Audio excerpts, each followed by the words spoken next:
ગુજરાતમાં તાનાશાહી ચાલી રહી હોવાના આક્ષેપ સાથે 16 જુલાઈ જિલ્લા કલેક્ટરને આવેદનપત્ર આપીને ન્યાયની માંગણી આમ આદમી પાર્ટી દ્વારા કરવામાં આવી છે। ચેતર વસાવા આમ આદમી પાર્ટીના ધારાસભ્યએ ભ્રષ્ટાચારને નાથવા માટેનું કામ કર્યું છે, તેને ઉજાગર કરવાનું કામ કર્યું છે, ત્યારે જેમણે આ કૌભાંડ કર્યા છે તેમની સામે કાર્યવાહી કરવાને બદલે જે કૌભાંડ ઉજાગર કરી રહ્યા છે તેને જ જેલના સળિયા પાછળ ધકેલવાનું કામ કરવામાં આવ્યું હોવાનું કહી આમ આદમી પાર્ટીએ ચેતર વસાવાને ઝડપની જેલની બહાર લાવવા માટે આવેદનપત્ર આપી તાલુકા પંચાયતના પ્રમુખ સંજય વસાવા અને સ્થાનિક પોલીસ વિરુદ્ધ કાર્યવાહી કરવા માંગણી કરી હતી। 5 જુલાઈના દિવસે બપોરે 12 કલાકે પ્રાંત કચેરી દેડિયાપાડા ખાતે એટીવીટી યોજના જોગવાઈ હેઠળના આગોતરા આયોજનના ભાગરૂપે એક મીટિંગનું આયોજન કરવામાં આવ્યું હતું। આ બેઠકમાં કમિટીના સભ્ય સિવાય અન્ય 3 જેટલા વ્યક્તિઓને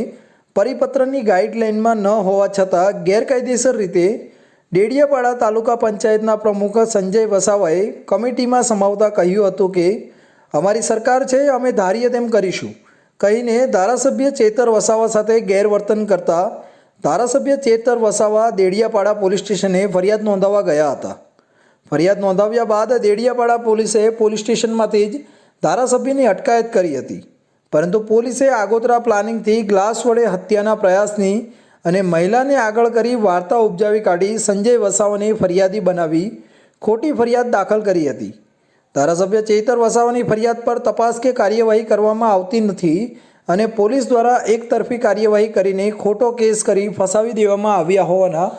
આક્ષેપ આમ આદમી પાર્ટીએ કર્યા હતા। આજે આમ આદમી પાર્ટી સુરત શહેરના સંગઠનની સાથે અમે મુખ્યમંત્રીને આવેદન આપવા માટે સુરત શહેર કલેક્ટર કચેરી ખાતે આવ્યા છીએ। અમારી રજૂઆત એ છે કે જે વ્યક્તિ એટલે કે આમ આદમી પાર્ટીના અને દેડિયાપાડાના ધારાસભ્ય શ્રી એવા ચેતરભાઈ વસાવાને ઉપર ખોટી ફરિયાદો કરીને ખોટી ફરિયાદો ઊભી કરીને જે જેલમાં રાખવામાં આવ્યા છે, તો અમારી માંગણી એવી છે કે એમના જે ખોટી ફરિયાદો જેમણે ઊભી કરીને ખોટી ફરિયાદો કરી છે એમના ઉપર કાયદેસરની કાર્યવાહી કરવામાં આવે અને સાથે જે ખોટી ફરિયાદો થઈ છે એમને પાછી ખેંચવામાં આવે। કેમ કે જે વ્યક્તિ નાનામાં નાના વ્યક્તિનો અવાજ બનતા હોય, આદિવાસી સમાજનો અવાજ બનતા હોય, શિક્ષણ માટે, પોલીસ માટે જ્યાં જ્યાં જરૂર પડી છે ત્યાં તમામ જગ્યાઓ પર ચેતરભાઈ વસાવાએ અવાજ ઉઠાવ્યો છે અને તમામ લોકોએ પોતાની ખુશીથી મતદાન આપીને એમને ધારાસભ્ય બનાવ્યા છે અને ધારાસભ્યનો અવાજ દબાવવા માટેના જે એન પ્રકારે પોલીસનો દુરુપયોગ થાય છે એ બિલકુલ યોગ્ય નથી। એટલા માટેની અમારી માંગણી છે કે ખોટી ફરિયાદો પાછી ખેંચવામાં આવે અને ખોટી ફરિયાદ કરનારા વિરુદ્ધની કાયદેસરની કાર્યવાહી કરવામાં આવે। આપના વિપક્ષ નેતા પાયલ સાકરિયાએ ધારાસભ્ય ચેતર વસાવાની સામે જે ખોટા કેસ કરવામાં આવ્યા છે તેને પરત ખેંચવામાં આવે તેવી માંગણી સાથેનું આવેદનપત્ર જિલ્લા કલેક્ટરને આપ્યું છે। મનરેગા જેવા કૌભાંડ બહાર લાવનાર ધારાસભ્ય સાથે અન્યાય થઈ રહ્યો છે, જેમણે ખોટી ફરિયાદ કરી છે તેમની સામે પગલાં લેવામાં આવે। સિસ્ટમમાં જે ભ્રષ્ટાચાર ચાલી રહ્યો છે તેને અટકાવવો જરૂરી છે,